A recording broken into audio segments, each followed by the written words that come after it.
پاکستانیوں سنو میری بات، آپ ہیں محمد مصطفیٰ صلی اللہ علیہ وسلم کی امت، دنیا کے سب سے عظیم لیڈر. آپ کا کلمہ ہے لا الہ الا اللہ، نہیں ہے خدا سوائے اللہ کے کوئی. آپ نے اپنی آزادی کے لیے جد و جہد کرنی ہے. میں نے ہمیشہ کہا کہ پرامن احتجاج کرتے ہیں شہری. کوئی اپنی فوج کے سامنے نہیں لڑتا، کوئی اپنی پولیس کے سامنے نہیں لڑتا. ہم ان سے لڑنے نہیں آئے، ہم کوئی انتشار پھیلانے نہیں آئے، لیکن ہمارا حق ہے پرامن احتجاج. آپ نے ابھی سے مینٹلی تیار ہونا ہے. انہوں نے مجھے جیل میں ڈالنا ہے اور ان کا خیال ہے کہ جب مجھے جیل میں ڈالیں گے اب انہوں نے اتنا خوف پھیلا دیا کہ سب چپ کر کے بیٹھ جائیں گے. آپ نے اگر یہ ظلم قبول کر لیا، اور یاد رکھیں آپ 25 کروڑ ہیں، اگر 25 کروڑ لوگ سہم گئے اور خوف کے سامنے جھک گئے تو میں آپ کو بتا رہا ہوں آپ کا کوئی مستقبل نہیں ہے.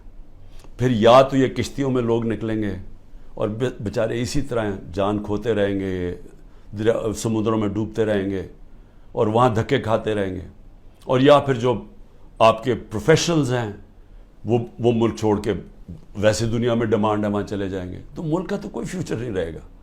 اور یہ چوروں کے ہاتھ میں جن کو اوپر بٹھا دیے لا کے، جن کو 30 سال سے ثابت کر رہے ہیں، یہ ایک دوسرے کی چوری کو 30 سال سے لوگوں کو بتا رہے ہیں کہ کون بڑا چور ہے، جو یہی اسٹیبلشمنٹ بتا رہی ہے کہ کتنے بڑے چور ہیں.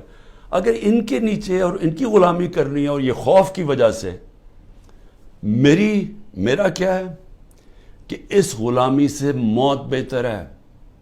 یہ کوئی زندگی نہیں ہے، غلاموں کی کوئی زندگی نہیں ہے.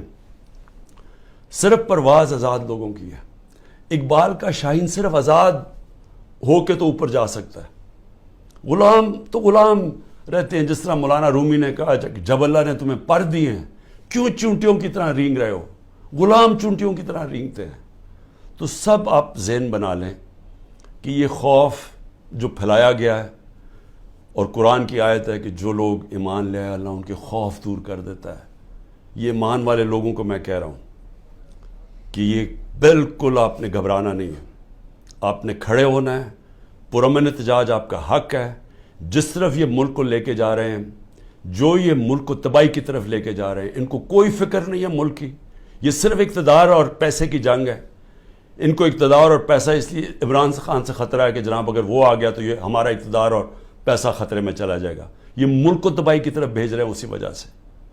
اور اسی لیے میں سب کو آخر میں پیغام دیتا ہوں کہ ذہنی طور پہ تیار ہو جائیں کہ کبھی بھی آزادی کوئی پلیٹ میں رکھ کے نہیں دیتا.